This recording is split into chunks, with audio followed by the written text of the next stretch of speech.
Welcome to the Wednesday night edition of the Buddy Martin Show. It's different because we're in a different place. Glad to be with you tonight. We're in Ocala, God's country, and at our good friend Carl Ponder's home. He's granted us the use of this place. What a fabulous internet they got it. Man, we only have that in the Panhandle. So that'll be working good tonight. Hope you'll join us. We got lots of news to talk about, including some new things on the program. It's Allie Peak Wilbur time. Allie hadn't been in a couple of weeks. She'll be joining us tonight when we get her take on, well, football and the basketball. Basketball is just eating everybody alive. More and more stories on that continually. So we'll be talking to Allie about that, about, of course, football naturally. We've got a word from Steve Spurrier. We talked to him earlier today about his halls of fame. Multiple. He can't count them all. He's got so many. Latest one coming out lately. The quarterback club, quarterback Hall of Fame. Also, Scott Carter will be joining us, tell us on things like, gosh, baseball, softball, a lot of news, a lot of things going on. We'll catch you up there. And then, of course, Franz Beard, who's on the way to the NCAAs with our photographer, Chris Spears. They'll be covering for us. It's going to be exciting for them. They'll be leaving tomorrow. Franz will join us for one last word on what in the world is going on with this basketball team. And we have a sort of a heated discussion this morning on another show about why were they so late coming around to give them Florida's just due. Speaking of just due, well, another All-American award for Florida's star player. We'll tell you about it. He now is eligible for a brick, is he? Walter Clayton Jr. Tell you about that right now. It's time for us to go to the program and bring in one of our favorite people, actually not a guy, Allie Peak Wilbur, who's very popular on the show. She's been out last couple of weeks, and we've been missing her. We'll be glad to get her back on and catch up. She does a podcast, which I know you're all familiar with, Peeking at the Gators, and she'll tell us about what she's heard. Football, she's got good sources, and she has many things to say, so can't wait for that. Stand by. It's time for the Buddy Martin Show, and Allie Peak Wilbur's next. Yes, it's time again for Buddy Martin. Call him up and tell him what you're thinking, but be kind because he's doing the best he can. Better, stronger, faster. Mama says that alligators are ornery because they got all them teeth but no toothbrush. Hey, what if the voice calls while you're gone? Take a message. Bye. You ready, champ? I'm ready for this my whole life. I'm incapable of small talk. But that's why you love me, right? Kind of intimidating to be in the presence of so many great athletes.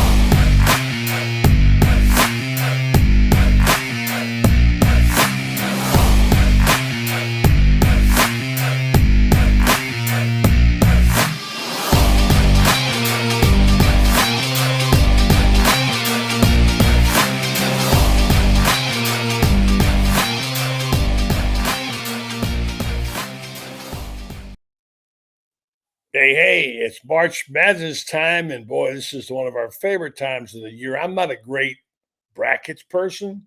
I filled mine out because I want to get involved in the thing we're doing with Ernie.com.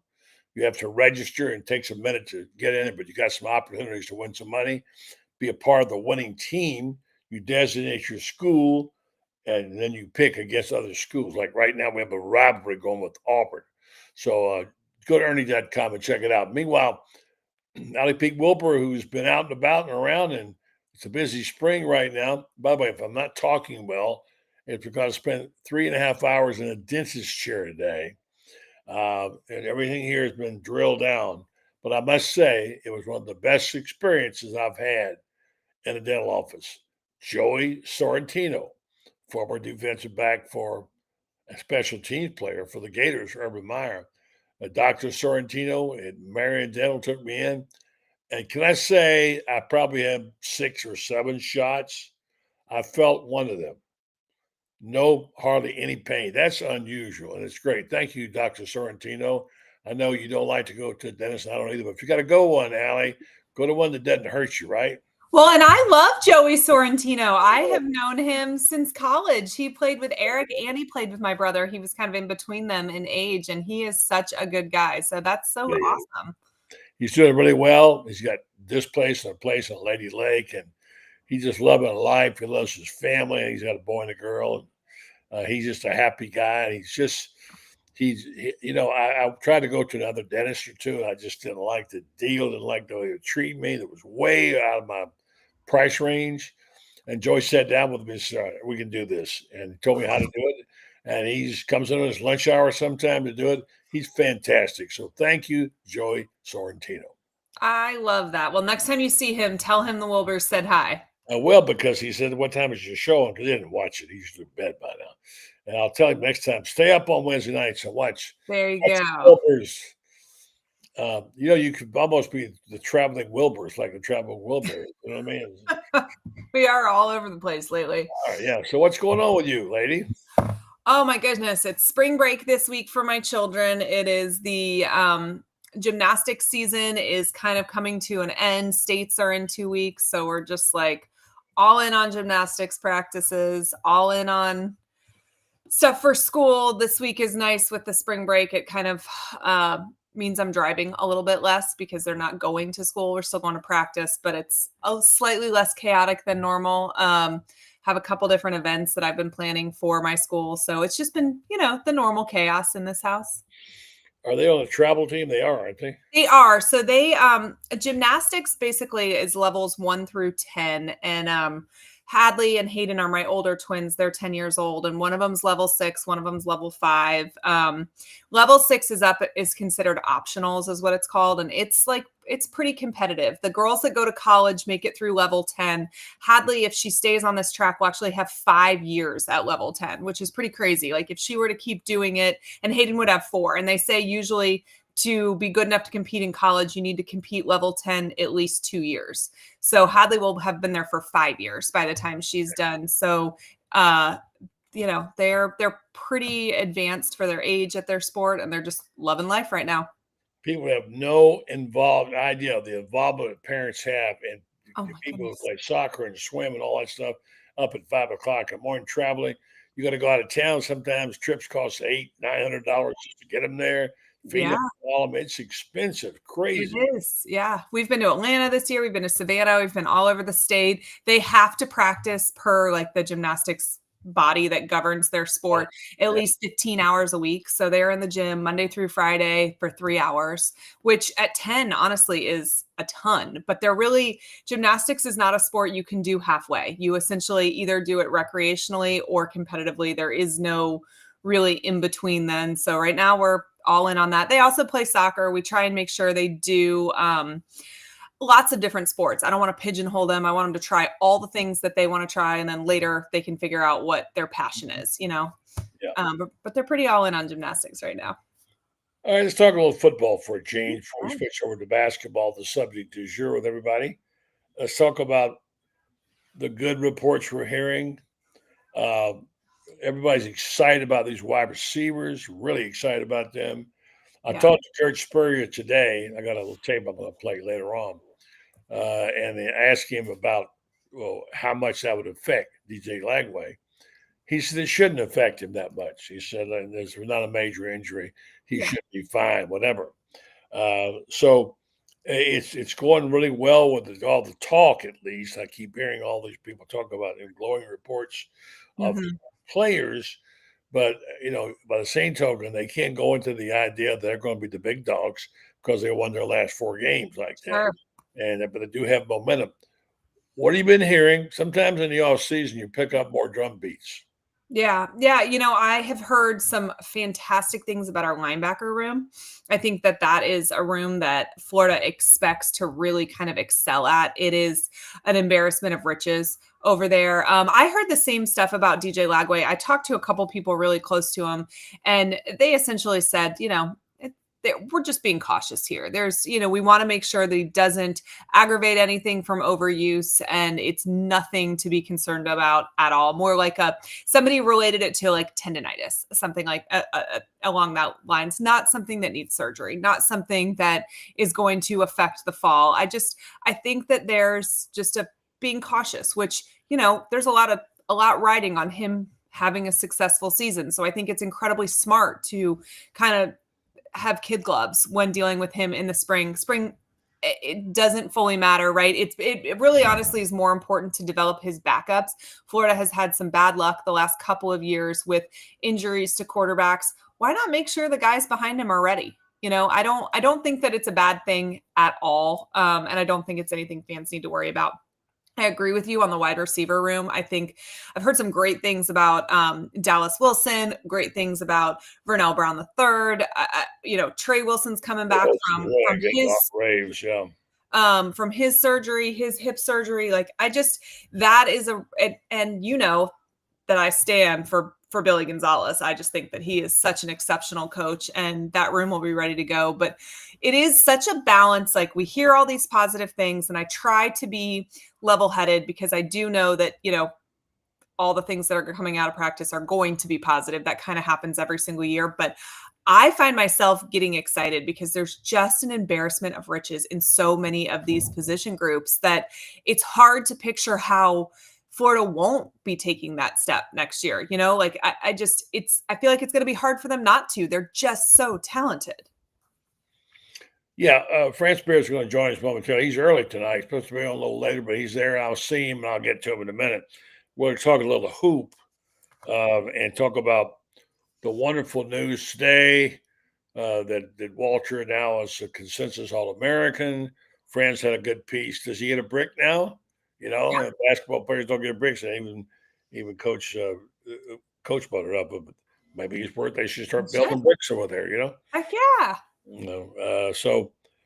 But I asked this question last night, and I ask it again: of the players whose contributions have been really significant, who are not expected to be as good as they are, or contribute as much, because they have 10 people now, they can play, and some of them have just been key. Anglo, obviously.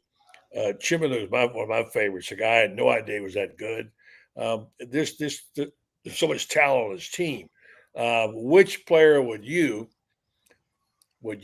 say is not the frontline people, we know the starters, the guards, but people who came out of nowhere and sort of made a role for themselves? Who impressed you the most? Well, honestly, there's so many guards that it's hard to rule out and say, no guards, because we have so many that have been good. But I think Urban has stepped up. I mean, he's a guard, but I'll say it because he's not in the starting five. I feel like he has been a good support player.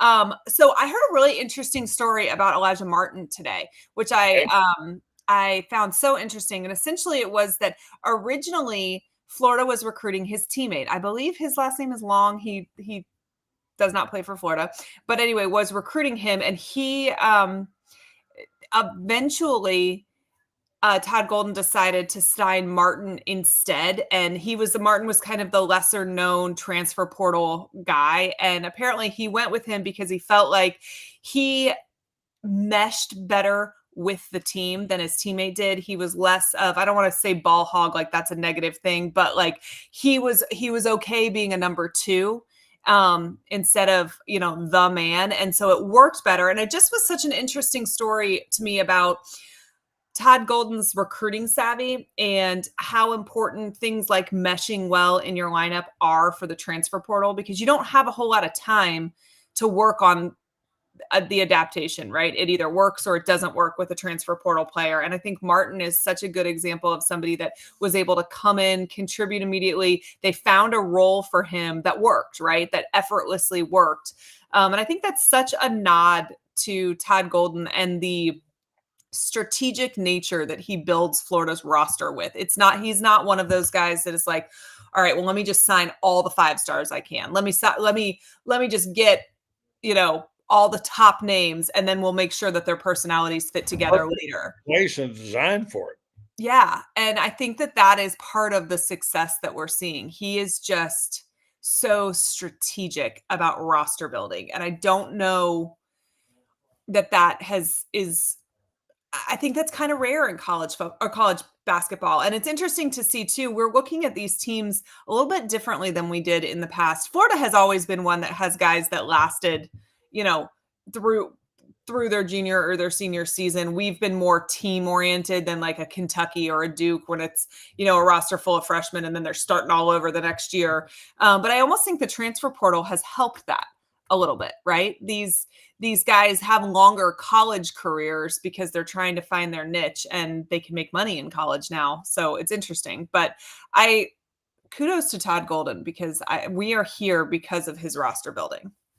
Yeah. For sure. I want to get to France just a second and follow the basketball thing up. And I'm assuming you got your picks. And we'll talk about that. If you got any favorite ones, I'm not good at this. We'll pick out a couple. I'm sure France has got a couple squared away.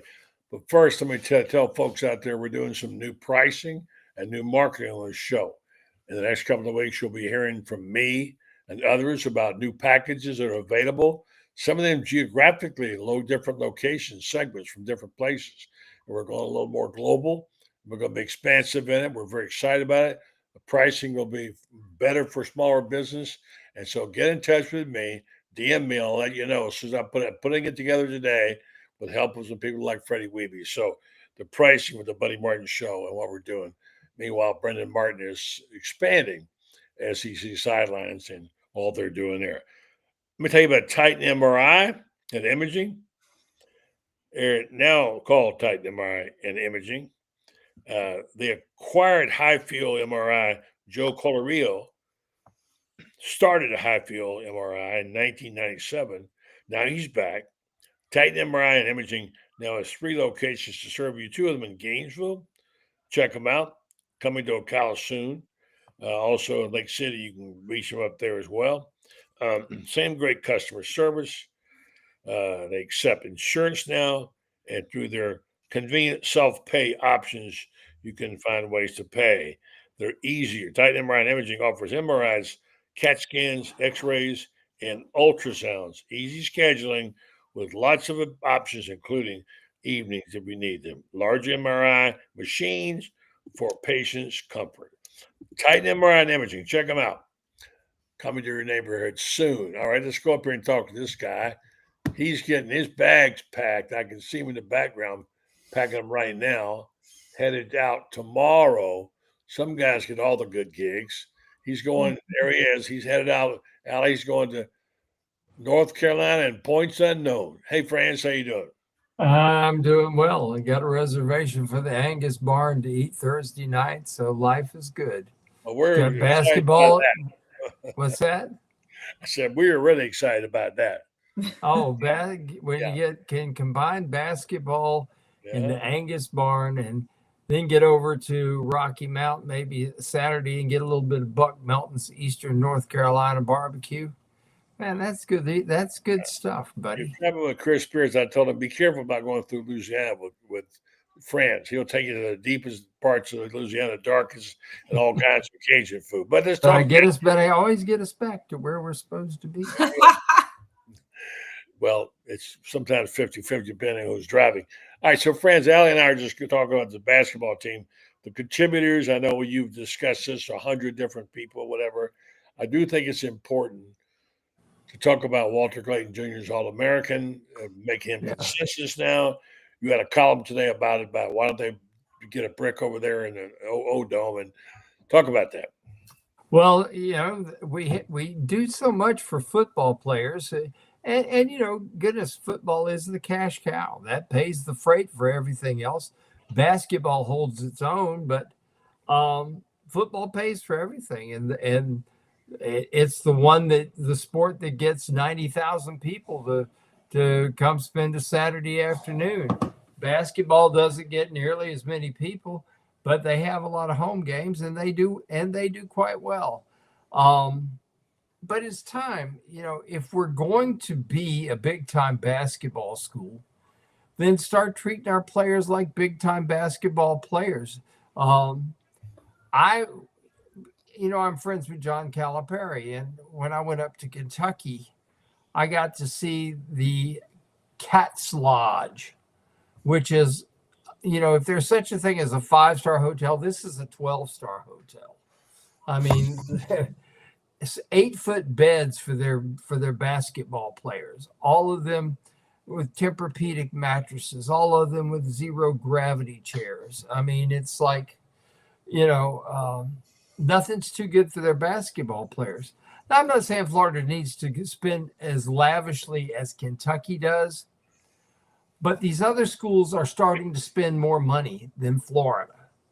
And it's time for Florida to catch up. I mean, you look at what they did at Ole Miss. Ole Miss took down the Tad Pad, which was the old Coliseum, which wasn't a bad place to play, but they have the new place to play there.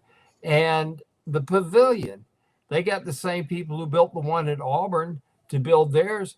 For what we put lipstick on our pig called the O-Dome, they got a brand new arena there at Ole Miss. We could have taken that O-Dome, put a tunnel underneath it into Ben Hill Griffin Stadium and connected the two, and could have renovated it for not a whole lot of money and turned that into a fabulous indoor practice facility. Well, I think they need to spend their money on people and not brick and mortar right now. And I just read today, of course, I don't know if it was accurate or not, but someone, a Gator, put on their alley that Florida's NIL deals in basketball are right up there with a lot of people. Have you heard that, Allie? That's been reported today, several places, that essentially Florida is at the top of NIL, or will be very competitive with the top, but competitive. They should be, right? They should be. We have the ability to, we have the desire to have a winning program. You should. And, while I understand the concern about the brick and mortar facilities, and I too wish we had, it felt like we were always kind of behind the times and stuff, playing catch up instead of setting the trends, leading the way. We were always 10 years behind to just catch up to then be lapped again. But I do think in this NIL era, kids would play in a court out back with a fence around it if the number was right. They seem far less concerned these days about the indoor waterfalls and things like that, and much more concerned with just the bottom line number. Yeah. Well, I agree somewhat with that. There are some who would. I mean, kids do go to Georgia. I mean, and Stegman is, Stegman's the biggest dump in the world. It's been there. It's the second oldest arena in the SEC now. I remember, buddy, can you remember when that was a palace? I mean, I remember when Stegman first came along, and it was absolutely a palace. But they're spending money on NIL, which is good because they need to. And Allie, you hit the nail on the head a little bit ago. Todd Golden's real secret has been constructing a team. And I got to tell you what, tell me if I'm wrong here, guys, but isn't there a parallel between, here's Billy Napier, who has constructed a team his way, got guys who have bought into the system who are now in their third and fourth year, and here's Todd Golden, Will Richard, third year, Kondo and Hawk, second year, Walter Clayton, second year. He's built the team, and Denzel Aberdeen, third year guy.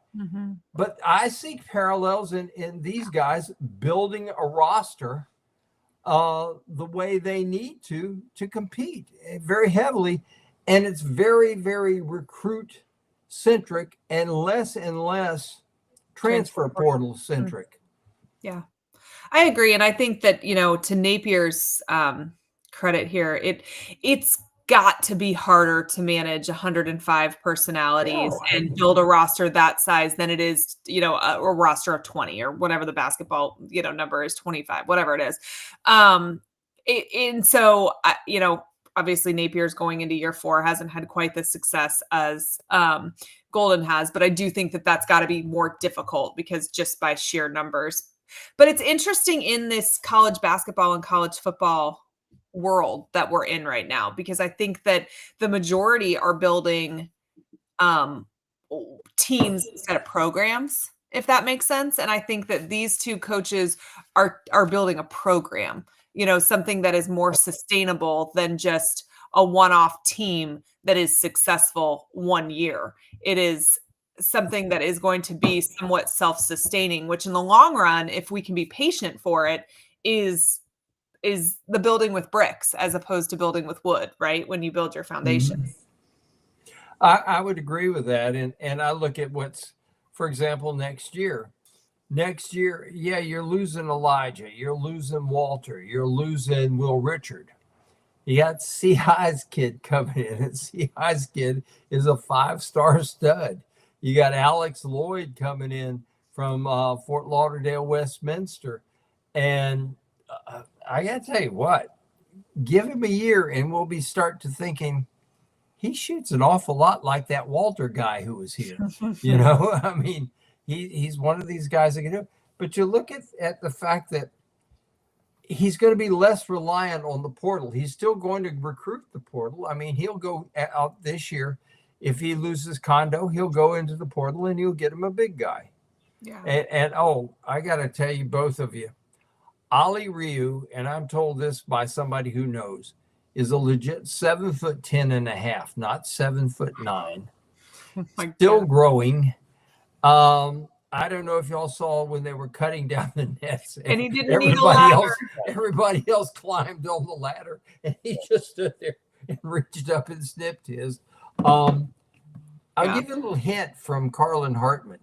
The kid's going to be a player, and anybody knows coaching big men, Carlin Hartman does, and that's another secret to Todd's success, buddy.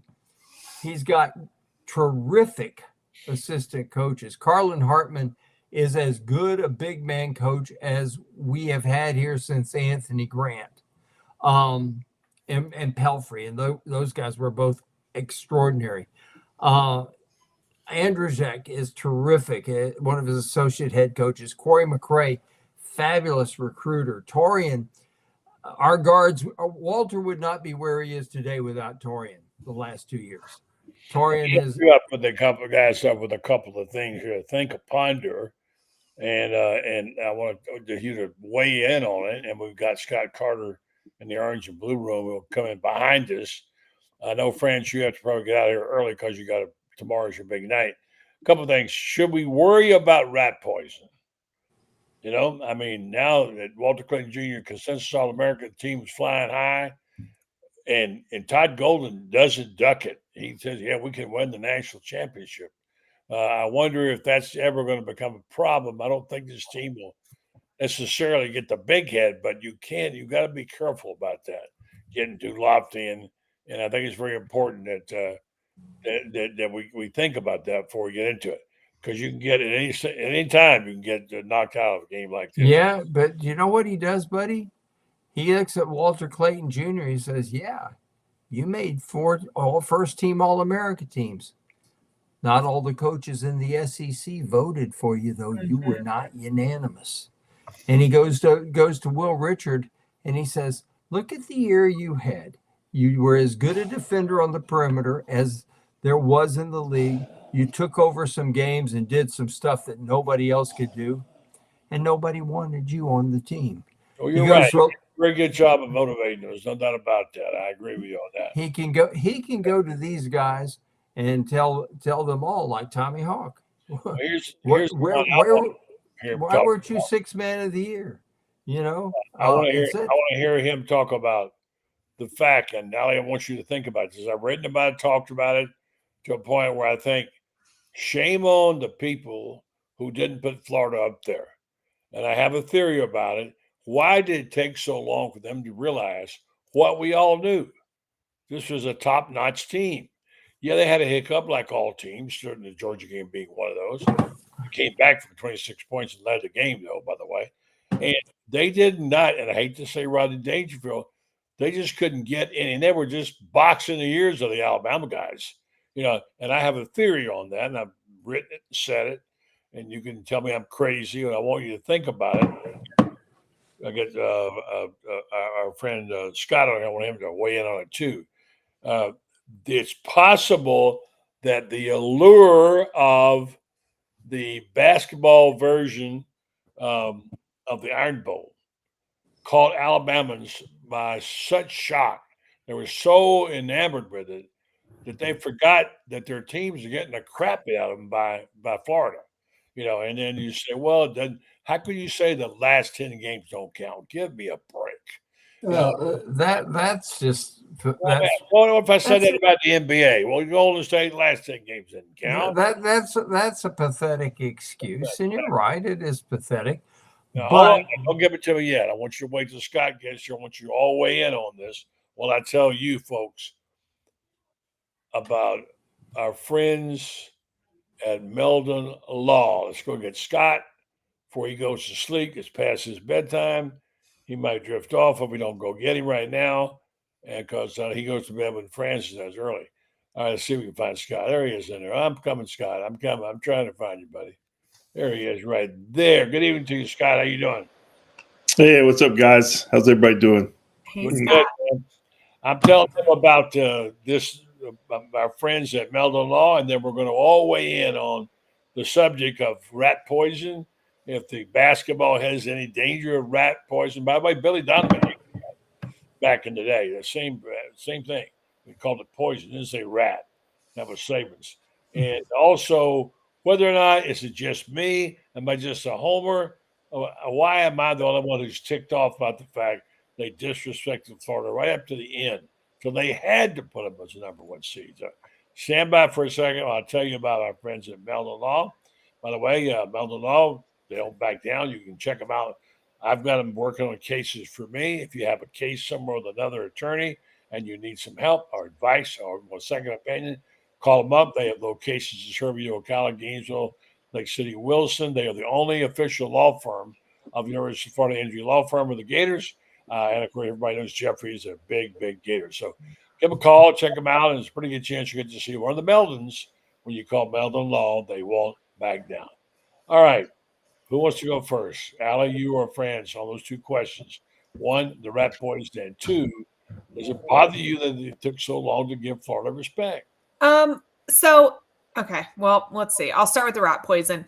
I personally am one of those people that would always rather my team be an underdog and painted as an underdog. I do think that you always run the risk of, getting your ego a little inflated. And it's easier to coach an underdog, I think, than it is to control the narrative that, like, hey, guys, you might not be that great. You still got to continue to prove it. You still got to go out there and win the games. Like, don't listen to what they have to say. So, I'd prefer I hated when I saw that game day, everybody picked Florida to win the national championship.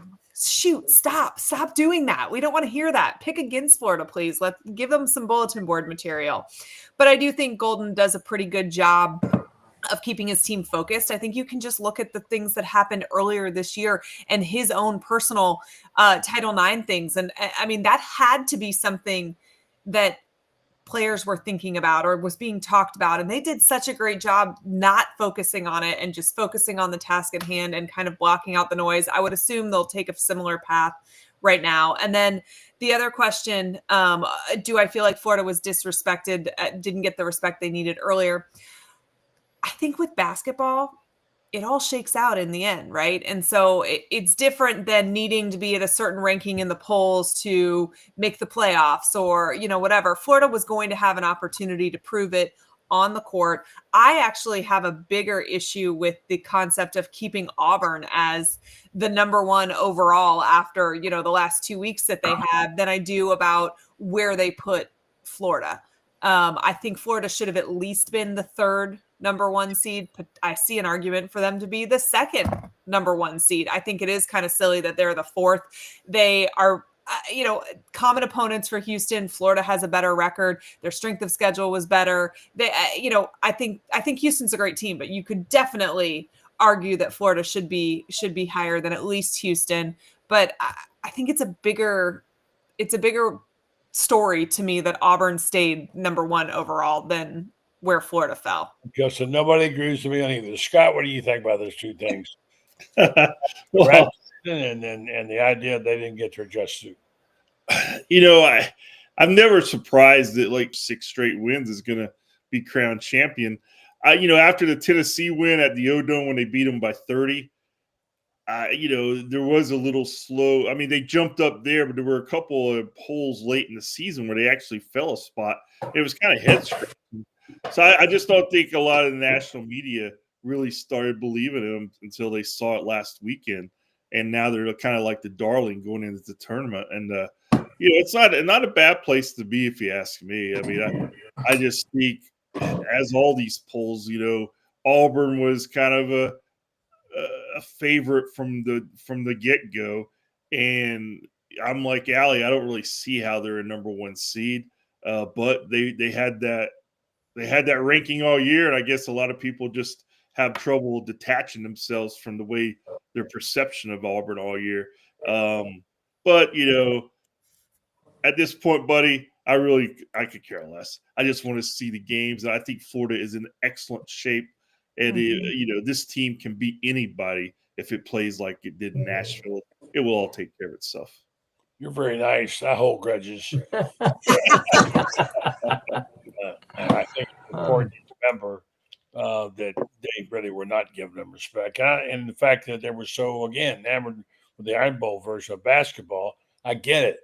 I mean, I heard shows on our own network where guys were talking in the morning all about Auburn. I was on the show. I finally said, enough Auburn. Who won the tournament? I'm not saying that they should lay it down or to win it, but at least give them equal footing. France, what was their record against the Big Five, the Big Three? Was it 5-1 in the SEC? 5-1, 4 wins on the road. Right, and they beat them badly on the road, embarrassed them. And I don't know, what were they looking at? I mean, I'm not that good, but like I said, Stevie Wonder could see where that team was going. Well, here's the thing: is Auburn was there at number one, and everybody thought, okay, they're number one. And you got to remember something: Auburn hasn't played well since Janai Broome got that high ankle sprain. Now he's come back, and he's played pretty darn well, but he hasn't played at the same level he played before the injury. High ankle sprains are weird, which is kind of why I look at Duke University. As they say at Carolina, they sing, "I don't give a damn about Duke University." And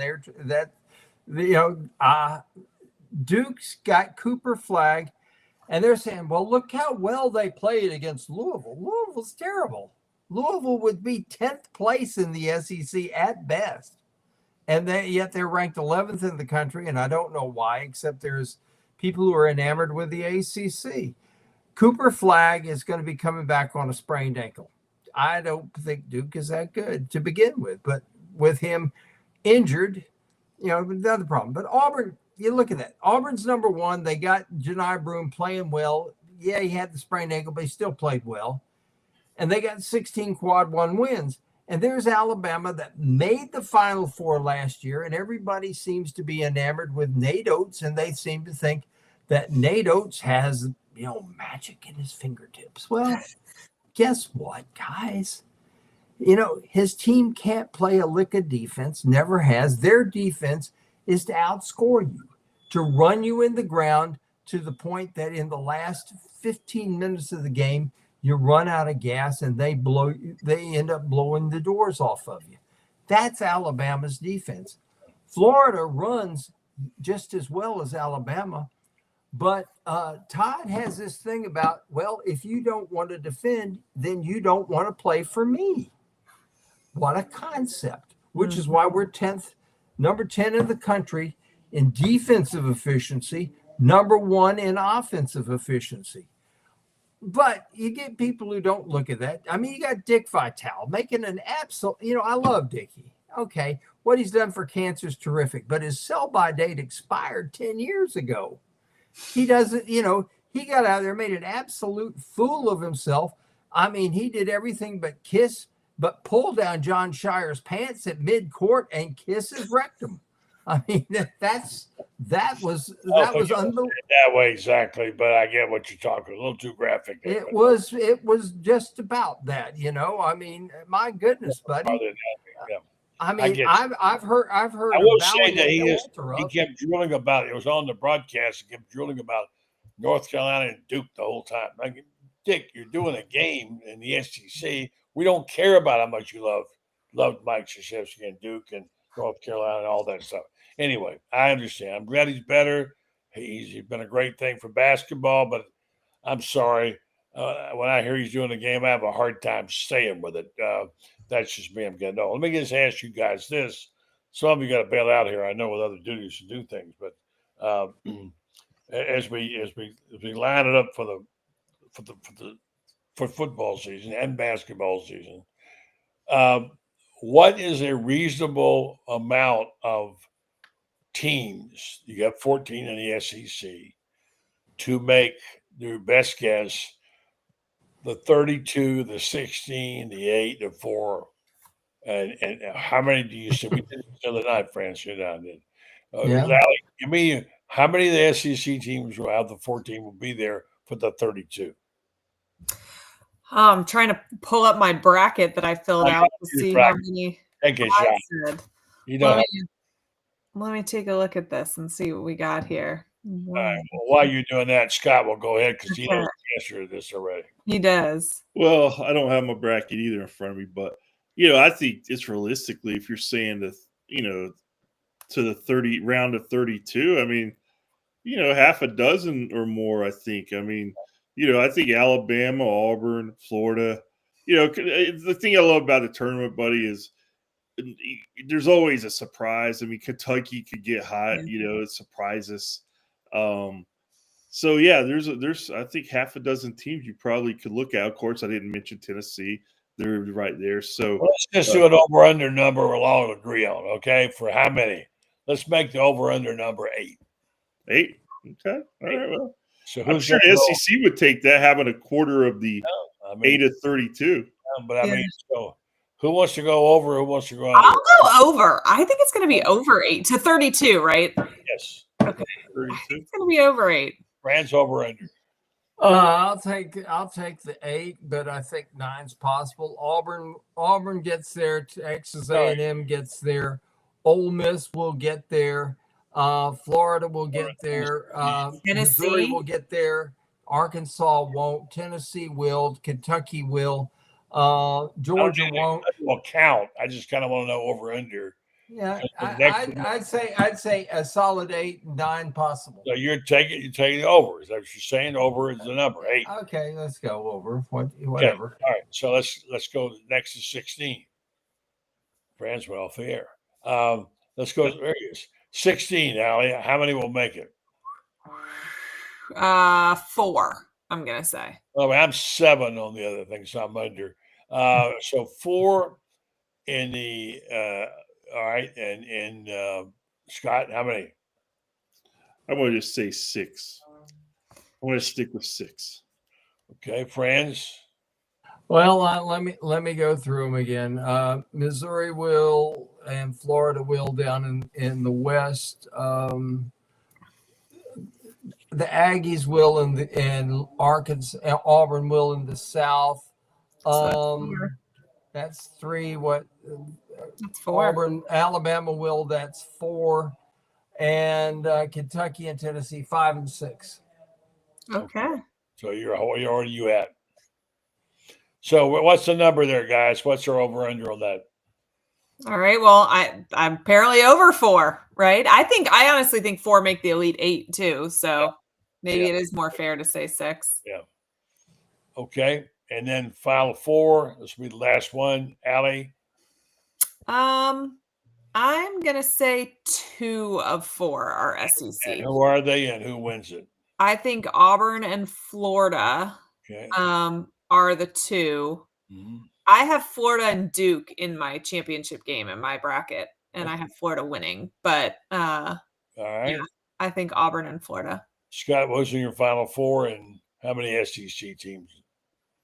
If I was, making a bet, I'd have to go with Florida and Auburn as well. I think Florida is going to win this thing. I just really think that this is the team to do it.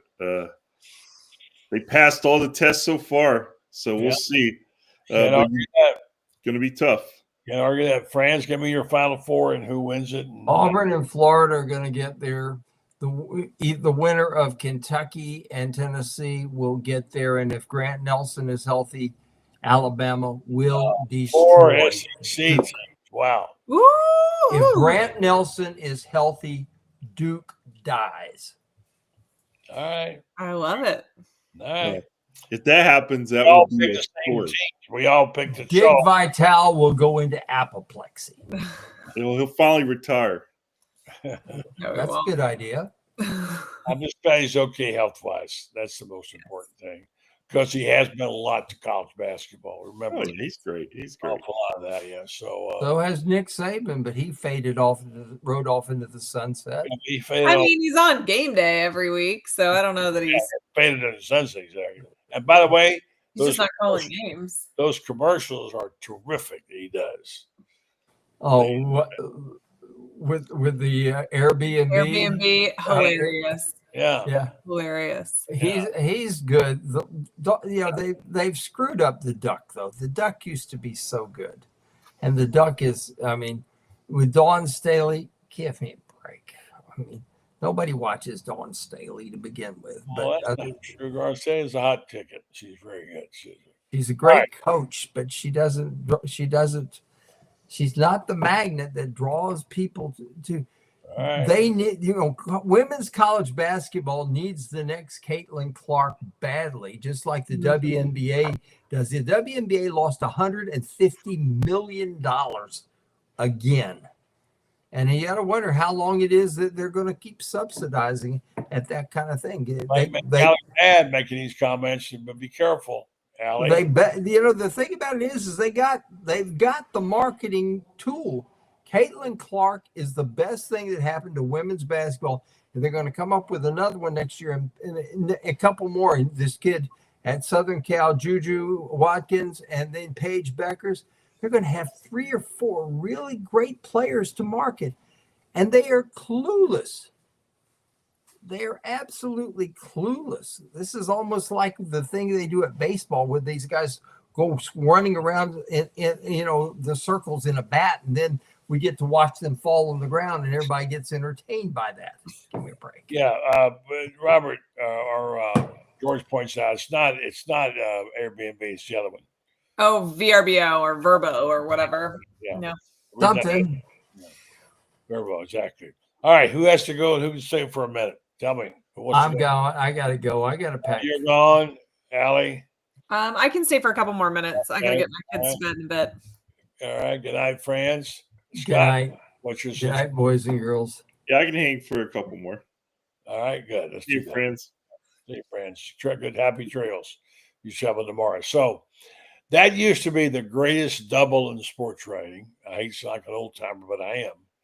Where you could fly in from the Final Four into Augusta and see the Masters. Oh, That was that's the best. I mean, it's so good. And one reason when you're living in the cold weather, like in Denver, and you fly then there and you get out of Augusta and see green grass, oh my gosh, it looks so great. So will you watch any of the Masters, guys? yeah, absolutely. Yeah, that's about one of the 2 golf tournaments I'll watch all year, that and U.S. Open. So I'll definitely watch some. Yeah. There's a funny, by the way, did you see Scotty Scheffler's championship dinner menu? No, what was on it? Oh, I'll have to call it up. I had it earlier. I'll find it. But no, it's beautiful. It's so I can find it. Well, you guys talk among yourselves for a second. Talk about yourself. Well, hopefully it's not squirrel or something. No. It's good stuff. Gross. Something really good. Hopefully it's steak and. What would be yours, Allie, if you were putting it on? Oh my goodness, I would a surf and turf for sure. Yeah. Absolutely. His is good. It's very good. I should know this. The Masters, is it weekend after next? Yeah, it's Yeah. like the second weekend in April, right? Right after. Okay, so we still got a couple weeks. Okay. Yeah, I'm gonna Google that now, but I'm pretty sure it's the second weekend in April. April. Who's been? Scott, you've been, haven't you? I've never actually covered a Masters. I've been to Augusta Really? National for a women's tournament that had a couple of Gators up there a few years ago. Well, you're not going this year either. It's the same weekend as the spring game. Yeah, so I'm out. Yeah, it's one of those things I would like to go once and just but I mean the course is unbelievable. Yeah. I couldn't believe what it was really like in person. All those hills and stuff. We have a neighbor here in Tampa who's a producer for CBS, and she a couple years ago gave us 2 tickets, gave Eric and I 2 tickets, but our 5-year or kids that are 5 now were like 1, and so like it wasn't realistic for us both to go. So Eric went and took our brother-in-law, but I always tease him, next time that there's 2 Masters tickets, I'm going and you're not. There aren't many times you get 2 Masters tickets. It's hard to take it this way. Here's the menu. Appetizers, cheeseburger sliders, firecracker shrimp, Papa Chef's meatball and ravioli bites. First course is Texas-style chili, cheddar cheese, jalapenos, and corn chips. Of course, Scotty's from Texas. Main course, choice of wood-fired cowboy ribeye or blackened redfish. Jeez. Family-style macaroni and cheese, jalapeno cream corn, say glazed Brussels sprouts, Chipotle lane roasted sweet potatoes. Dessert, warm chocolate chip skillet cookie. Okay. And then finally it just says served in honor of Mr. Scotty Scheffler. So that sounds like not too bad. No, he's got all the bases covered there. Yeah. He does. He absolutely does. Yeah, so it's a fun event. I went to, I think, somewhere around 35 of them, and I missed it. I could never negotiate those hills again. You talk about a walk. That's a walk. And it is hilly. I remember we used to go out to Amen Corner on Sunday, and we'd watch the leaders come through because, they say the Masters doesn't start till the back 9 on Sunday. And then we scamper back to the media center because you can't really see the Masters that you watch on TV. So we scamper back on those hills, and we'd be huffing and puffing and go to the media center and watch the final 4, 5, 6 holes on TV. So great moments there. So guys, enjoy everything. Enjoy the basketball tournament. Scott, update us real quick on baseball team finally got a win. Were they leading supposed to win tonight? Softball finally got a win. Tell us what's going on in the Diamond. Yeah, I mean, baseball obviously had a bad weekend up at Tennessee, but everybody who's played Tennessee has been bad so far. So they got on the track last night with Jacksonville. They were beating Florida A&M earlier last time I looked. And, of course, they have Georgia coming to town this weekend. So I think the big thing with baseball right now, they've just had some injuries pile up. And obviously the big one was to Pierce Capola. And Sully said after the game last night he's going to start throwing again next week. So that's actually a really good sign. They're still waiting on Cade Curlin to get fully back. He tried last night, and they took him out precautionary. So, I think the baseball team's going to be fine. And, we saw last year you just can't make too much of one bad series because you got to get hot at the right time. Tennessee is clearly a very good team. They're 20-0 after last weekend, but Tennessee's a midweek game upset today by somebody. Yeah, they lost, and they're going to go in a little slump in the SEC. So things usually work out. I think this Gators team will be in the hunt for the SEC in postseason as usual. And the softball team, you're right, they beat Texas. Last night to get a sweep. That was a big so they got a win. So there's a lot of season left in both of those sports, though. Yeah, Allie, I know you're busy watching gymnastics and stuff. Yes. Gymnastics lately have been a little better the last couple of days. What have you been following? Well, we went up to Gainesville last Friday for senior night. Florida, Kentucky, last home meet of the season. It was incredibly impressive. Gymnastics this year has been really tightly scored, which I'm sure Scott can tell you about because he's been at all of them. But in previous seasons, it was not uncommon to see at least 110 in lots of Florida. They're not giving them out this year. They've scored it a lot tighter. So the fact that we saw 3 on senior night was pretty astounding and definitely uncommon for this year's scoring. This team is just so good, and it's crazy because they're not even fully healthy. So imagine what they would be if they really were at full strength. I think they have a really good chance to make a deep run. I think that they will do well in the SEC meet.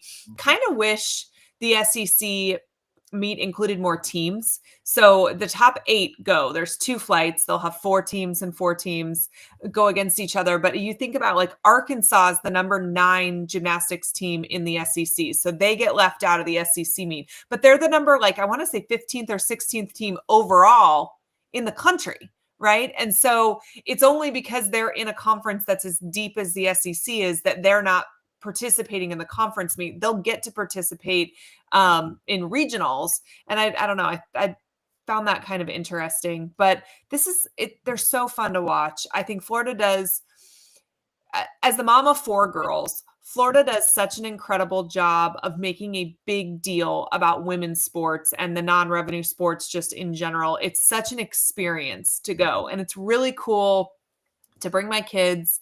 This is a sport that they're all in on right now. We stay till the bitter end. They walk down, to the first row. They take pictures. They get signatures. I watched one of my daughters hug these girls as they go by, which is so not her personality at all. And I said to her, I was like, Eden, you were hugging them. She's like, I don't know. I was just overwhelmed. And I asked them if I could hug them, and they said yes. And it's such a cool experience, and Florida just does it right. It's really fun. We have some people.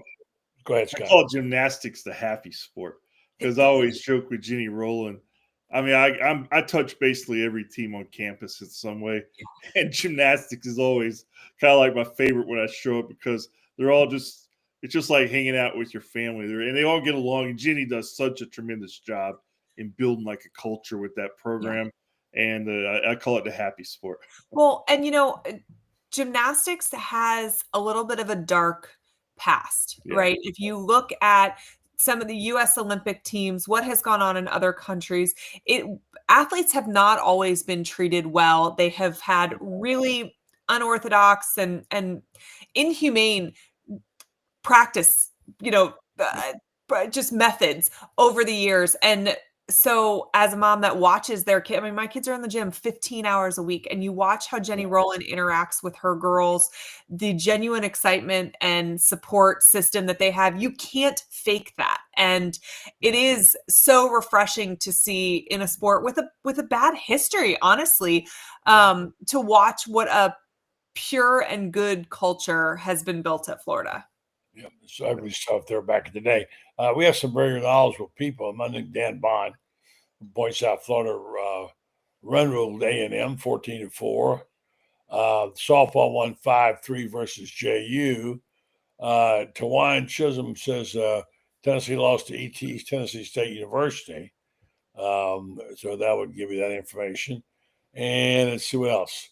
Dan says, Dan Bond, who follows it very closely, says only 22 10s all season in the NCAA. 22. It's and crazy. Gators had 6 of them. Wow. Yeah. It's wild how differently this season was scored than past seasons. It was. Guys, great job tonight. Thank you. Appreciate it very much. You be well. We'll catch up to you next week. Enjoy the games this weekend. All right. This is a holiday. This is exciting. Yeah, Ali Big Welper. Don't forget her podcast, A Peek Inside the Gators, probably 2 or 3 times a week. So how often are you? And if you used to follow me on Twitter, refollow me. I had to create a brand new account because I was hacked. So it is really, I have got so many messages. What are you on Twitter? It's at @Allie_Peak, but I had an account for a bajillion years. Somehow I got hacked by a Bitcoin bot. So now it's new.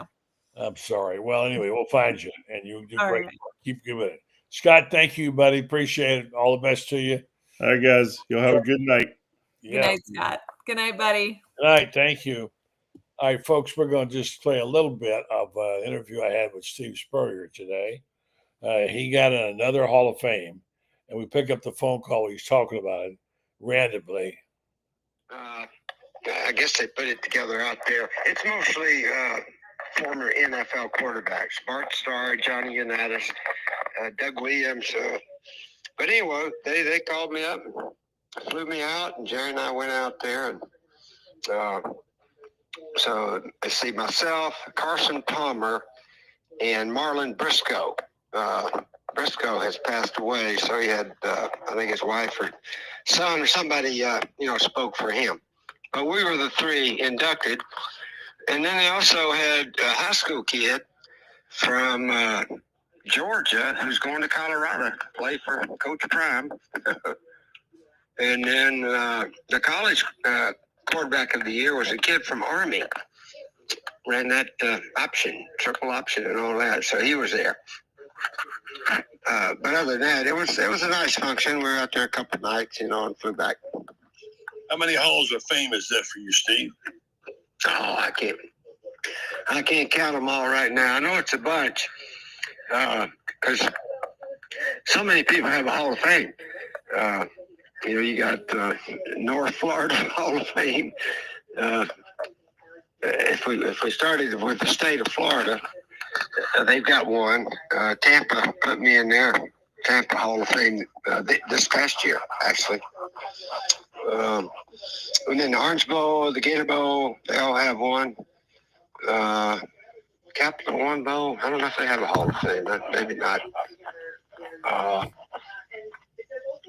Gator Bowl, did I say Gator Bowl? And then, of course, when you start thinking about here at Florida, well, let's see. That's just Letterman's Hall of Fame or UF Hall of Fame, so forth. But I haven't counted them all up. Well, you don't forget the big ones. Well, there's like 4 or 5 in Tennessee, and then you start ACC, SEC, and all those. Mm-hmm. You hadn't even counted the big ones. I'd say 35 or so. Of course, you have the coach as a coach and a player. I don't know how many people are in the Hall of Fame of both of those as a coach and player. Mm-hmm. Right? Yep, that's true. I'm the only living guy that's in the College Hall of Fame as a player and a coach. The other 3 have passed. Bobby Dodd was in as a player and a coach. So anyway. Bobby Dodd. Well, tell me about your night with the first-year coach. I hear it's quite a success. Yeah, we had a good turnout. Fran, Syracuse coach. Fran, what's his last name? Kersey? No, Fran. God, I can't think his last name. Sharp guy, though. They went 10-3. Had a good year for Syracuse. Very good year. Syracuse, yeah. Mm-hmm. And then Dabo came. His kicker was the freshman of the year that made that 56-yard field goal to win the ACC for him. And then both Beamers came. Frank was our legend coach. And the quarterback at South Carolina, Denoris Sellers, was the freshman of the year. So they all came. And let's see who else we have there. Seems like we had one other. It's good to be quite an event. Yeah, it was. It was really a nice event. And they all came, which is neat. They all get their school planes and fly in and fly out that night. So anyway, it was a good event. It's like they get your school planes. Come on, guys, get your school plane. Let's go. Great job there by Coach Spurrier. Good to talk with him on the update. He'll be watching the tournaments like the rest of us. Get your Final Four ready tonight. So last night you can enter. And by the way, in the top right-hand corner, you'll see the brackets right there for Ernie.com. We encourage you to please get in there as fast as you can tonight. Join because Florida's trying to win the overall number of people participating in the brackets against. We have a challenge against Auburn. You have a chance to win $5,000. I filled my brackets out today. You can do it. It takes a minute. So you have to go in there and get your brackets. You have to register and then pick your teams. And good luck to you. Hope you do well. I'll tell you about our fine sponsors. Rinse Medical Research. They've done a terrific job for us over the years. We appreciate their loyalty and participation. If you're interested, Go to renstar.net and find out more about how you can join their clinical trials, which is what they do well, trying to get information on our health and get that information out to the people who it matters. Renstar Medical Research, seeking tomorrow's answers to the health questions of today. Well, that's a wrap on a good day. Hope your day was good. It gets better tomorrow. It's going to be a fun week. Hope all your teams win and you enjoy the tournament. That's what it's about. And how about those Florida Gators? They're making it fun, aren't they? So we'll see what happens. Tomorrow night, Orange Blue Bloods will be here with Ben Troop and the gang. Thanks for watching and thanks for listening.